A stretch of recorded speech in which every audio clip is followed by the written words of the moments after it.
नहीं, आपने इंडस्ट्री की फील्ड में क्या अंदाज़ा लगाया कि सारे इंसान इसी तरह के होते हैं कि लोग लड़कियों को यूज़ ही करते हैं? जी, मैंने तो यही अंदाज़ा लगाया क्योंकि मुझे तो इस फ़ील्ड में जो भी मिला वो बुरा ही मिला। अच्छे इंसान भी होते हैं इंडस्ट्री में, खाली यही नहीं है कि शोबिस की दुनिया में लोग इंसान इस तरह के होते हैं, अच्छे इंसान नेक लोग भी होते हैं।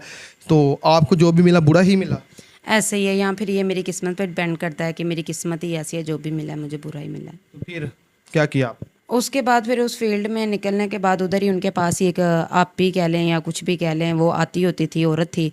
तो उन्होंने फिर मुझे कहा कि मैंने उनको बताया, वो ज़ाहिर सी बात है उनके साथ भी कुछ ऐसा वैसा हुआ होगा, उनको पता होगा। तो फिर उन्होंने मुझे समझाया, तो वो कहती हैं कि आप मेरे साथ चलो।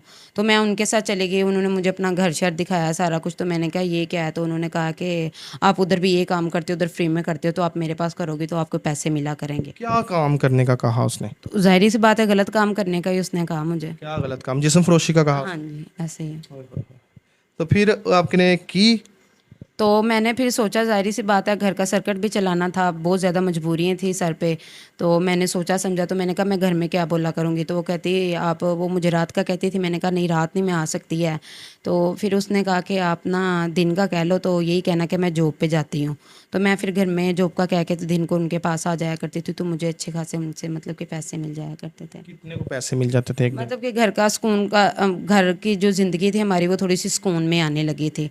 तो अम्मी काफ़ी दफ़ा सवाल पूछती थी, तो मैं उनको बस यही कुछ ऐसा वैसा बोल के टाल दिया करती थी कि मतलब कि अच्छी जॉब है मेरी, अच्छे लोग मिले हैं, मैं उनको यही कहती होती थी। कितने माह तक करती रही वो काम? मैंने उनके साथ ये कोई 2.5-3 मंथ काम किया है। तो फिर उनके पास ही एक आदमी आया था, तो उन्होंने मुझे कहा कि मतलब कि आप ये काम क्यों करती हैं, मैं आपसे शादी करना चाहता हूँ। क्योंकि आपको यूज़ करने ही आया था वो भी। हाँ जी, यूज़ करने ही आया था। तो वो कहता है कि मैं आपसे शादी करना चाहता हूँ। तो मैंने फिर उसको बताया, मैंने उसको कहा कि नहीं, शादी तो कोई भी नहीं करता है, सारे ऐसे ही करते हैं। तो कहता है नहीं, मैं आपसे शादी करना चाहता हूँ। तो उसने कुछ बातें इस तरह की तो मैंने उसको फिर अपनी सारी स्टोरी बताई कि मेरे 2 भाई हैं, छोटे हैं, तो अम्मी हैं और मैं हूँ, बाबा नहीं है। तो वो उसको सारा कहता कुछ अपने बारे में सच हाँ, बता? मैंने अपनी सारी ए टू ज़ेड उसको मैंने अपनी सारी स्टोरी बता दी। तो मैंने उसको कहा देख ले, सोच ले, समझ ले, मेरी ज़िंदगी आपके सामने खुली किताब है कि बाद में आप मुझे तंग ना करना। तो वो कहता है चलो ठीक है, नहीं करूँगा, मेरे पास ये ज़मीनें हैं, वो है, फ़लाना है, फ़लाना है। मैंने फिर घर में बात की, तो मैंने अम्मी को कहा कि ऐसे-ऐसे मैं जॉब पे जाती हूँ, मुझे अच्छी अपॉर्चुनिटी आई है, तो आप देख लें अगर आपको समझ आती है तो। नहीं नहीं, क्योंकि मान लिया, ज़ाहिर बात है शादी तो करनी थी तो ना ज़ाहिर-सी आपको। बात है, अगर मैं कहीं और जगह शादी तो मैं तो कर ही नहीं थी सकती। ज़ाहिर-सी बात है फिर मैंने इसी के साथ ही करनी थी। तो फिर मैंने अम्मी को खुद भी मैंने कन्विंस किया, फिर उस लड़के ने भी कन्विंस किया। तो इसी तरह हमारी शादी हो गई। मतलब कि अच्छे तरीके से हो गई, तो घर का निज़ाम भी और उससे भी ज़्यादा बेहतर हो गया। 2-3 मंथ हमारा काफ़ी चलता रहा, अच्छा वो आपके खासा घर का सिस्टम। निज़ाम चलाता, आपकी फैमिली को सपोर्ट करता रहा वो बंदा? हाँ, करता रहा सारी मतलब कि फैमिली को सपोर्ट भी करता रहा। लेकिन जैसे ही हमारी शादी को कोई 4 से 5 मंथ गुज़रे हैं, तो उस आदमी ने अपना असली रंग दिखाना शुरू कर क्या दिया। असली रंग दिखाना शुरू कर मतलब दिया? कि ताने, वही ताने, मैंने तुम ऐसी फील्ड से आई हो, ये है, वो है, फलाना, पता नहीं। गालियाँ निकालता था वो आपको, वो कहता था कि आप कॉल गर्ल्स थी, ये वो कहता था? मतलब कि उसके पता नहीं उसके पास उसके पैसे थे, मैं कहती थी वो हमारे खर्चे के पीछे से लड़ाई होती थी, ये चीज़ नहीं आई, वो चीज़ नहीं आई। तो मैंने उनको कहा कि आपकी तो इतनी ज़मीनें हैं, ये है, वो है। तो फिर आगे से बोलते थे मुझे, डांटते थे। तो कहते जाओ तुम दोबारा वही फील्ड ज्वाइन कर लो, खुद भी खाओ और मुझे भी खिलाओ। ओए होए होए होए, लानत है ऐसे मर्द पर नाजरीन, कि वो बंदा जो इससे शादी करके आया है कि यार पहले आप करते ही ना कि आप नहीं निभा सकते थे, या उसने यही करना था मेरे ख्याल से। एंड उसका यही था कि उसने आपको इस्तेमाल करके ही खुद भी खाना था और आप भी खाना था। मुझे ख्याल से यही था कि उसके बाद जो पैसा था वो दिखावा था, वो ख़त्म हो गया होगा, 2-3 लाख उसने बाद में आपका ही यूज़ करवाना था लोगों से। ऐसे ही है। तो फिर मैंने उसको कहा, मैंने जब मेरा निकाह हुआ था मैंने इस चीज़ से तौबा कर ली थी और मैंने ये दोबारा काम नहीं करना है। तो कहता है तब तो तुम करती थी, तब क्या था तुम्हें, अब भी करो, कुछ नहीं होता, जाओ ऐसे ये वो। तो मैंने कहा फिर तुम मुझे डिवोर्स दे दो, मैं तुम्हारे साथ नहीं रह सकती है। डिवोर्स दे दिया फिर उसने तो आसानी फिर से? मैंने उसको उसने मुझे डिवोर्स दे दी। फिर मैंने अपनी अम्मी को सारी स्टोरी बता दी और शुरू मामा को से। ही बता दिया सारा कुछ? तो माँ क्या कहती है अब आपका जो कहानी सुन के? माँ सदमे में है अब? तो ज़ाहिर सी बात है उन्होंने तो सदमे में ही होना है कि मतलब कि हमारी बच्ची के साथ ये हो गया, वो हो गया। तो अब इस तरह अब जो है आपके घर के हालात कैसे हैं? क्या आपके भाई वगैरह काम करते हैं? तो आपकी वालदा क्या करती है? आप वालदा सारा कुछ हमारी नौजरन को बताएं आप।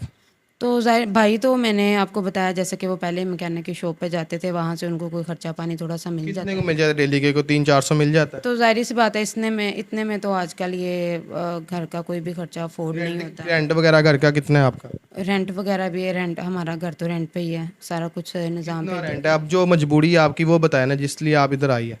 10 से 15 हज़ार हमारा रेंट और बिल वगैरह ये चीज़ें सारी। कितने माह का रेंट देने वाला घर का? 2 मंथ का घर का रेंट देना। 30-35 हज़ार रुपये रेंट देने वाला है। वालदा को कौन सी बीमारी है? उनको शुगर है। शुगर, डायबिटीज़ के मरीज़ है। तो अच्छा, 500 में क्या गुजारा होता है आजकल के दौर में? 500-15 हज़ार रुपये तो महीने का, 200-300-500। अब आपने नहीं कोई जॉब वगैरह करने की तलाश की? मैंने अब ये काम नहीं करना, मैंने बस ये अपना सारा सिस्टम ऊपर वाले के हाथ में फेंक दिया, अब जो होगा देखी जाएगी। मेरे नसीब का अगर यही बात है, जब आपका रेंट वगैरह 2 माह हो गए हैं, बिल भी आ गया, अब तो आप मालिक तो तंग करता होगा आप लोगों को। जाहिर सी बात है, हमारे नसीब का रिज़्क होगा ना तो हमारे दरवाजे तक भी चल के आ जाएगा। वो तो है, आपके जो नसीब में खा तो बंदा लेता है, लेकिन तंगी तो है ना आपको इस टाइम। ऐसे ही है। तो अब आप शादी करना चाहती है? नहीं, मैं अब शादी नहीं करना चाहती, मेरा मर्ज़ात पे अब भरोसा ही नहीं है। अगर हमारे पास कोई आदमी आता है, अच्छा इंसान, नेक इंसान, अगर आपसे शादी करता है, आपके सारे मसले मसाइल हल करता है, तो फिर कर लेगी बाद में आपको जो ताने तुने, आपकी सारी चीज़ें भूल के आपसे शादी करे? मुझे नहीं लगता कि कोई ऐसा इंसान है कि जो मेरी इतनी लंबी स्टोरी है, मेरी ज़िंदगी में काफ़ी ज़्यादा थ्रेचडी हुए हैं कि वो इन चीज़ों को भुला के मुझे अपनाए। नहीं लगता आपको? तो क्या आप चाहती है आपकी हेल्प हो जाए? हाँ, मैं चाहती हूँ अगर आपके पास कोई अच्छा इंसान है जो हमारी हेल्प कर दे तो वो बेटर है। तो अगर मैं जिम्मेदारी ले हूँ किसी इंसान की, आपसे शादी करवा दूँ, तो आप कर लेगी? नहीं, आपको ताना देगा, मैं आपके मुकम्मल जिम्मेदारी, तो आपको घर भी ले दे, आपका सारा कुछ मुकम्मल खर्चे उठा दे, फिर तो कर सकती है ना? जब आपके सारे मुकम्मल सारे अखराजात हो जाए फिर तो कर सकती चले अगर आप जिम्मेदारी लेते हैं तो फिर ठीक। है। लेकिन उम्र का ज़्यादा भी हो तो कोई मसला तो नहीं? कोई मसला नहीं है अब। पक्की बात है। जी नाज़रीन, ये जो लड़की है इसकी बहुत ही कहानी ना, जो दिली दुख देने वाली कहानी है। मैं बहुत हर्ट हुआ इसकी कहानी सुनकर। तो ये भी हुई है, अब जब बातें बोलती ना इसको घबराई हुई, मतलब कि इसकी बात निकल भी नहीं थी इसके मुंह पे, फिर भी इसने बताया क्यों है।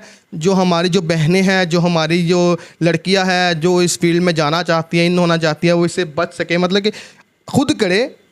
जो लोग बंदा ऐसे आपको कहता है वो सिर्फ आपको इस्तेमाल करेगा। जो आप जिसके पास टैलेंट है वो खुद ऊपर आएगा।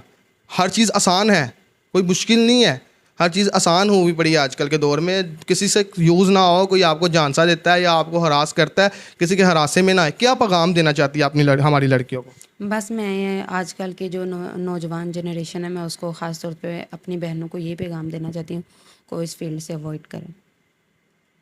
ठीक है, पैगाम भी आपने सुन लिया इनका, तो मैंने सारा कुछ बता दिया। अब मेरे से भी मज़ीद, मैं भी बहुत हर्ट हो गया, मेरे से मज़ीद बोला नहीं जा रहा। मैं भी अब ये लड़की है, इसने शादी कर लेगी। ये कहती है अगर आप जिम्मेदारी ले, सारी चीज़ें इसको प्रोवाइड की जाए, इसके भाई को, इसकी फैमिली को सपोर्ट किया जाए, और इसको सारा कुछ इसके नाम कोई घर वगैरह लगाया जाए या कुछ सारा कुछ इसको करके दिया जाए, तो फिर ये शादी करेगी। वो बूढ़ा हो जवान हो, कोई इसका इशू नहीं है, लेकिन सारी चीज़ें जो बुलानी पड़ेगी, बाद में इसको ताना ना दे कि तुम जिस्म फरोशी करती रहो, तुम ये करती रहो, वो करती रहो। कोई भी मर्द इसको ताना ना दे। ये मर्द ज़ात से ये कहती है, मेरा दिल ही अक गया हुआ है मर्द ज़ात से कि मर्द करते ही यही है, होते ही ऐसे है। इनको आपने बताना है कि कोई नेक इंसान भी होता है, कोई मर्द का बच्चा भी होता है कि जो ये चीज़ें नहीं बुला के करेगा शादी। ठीक है, अब मैंने आपको बता दिया। अब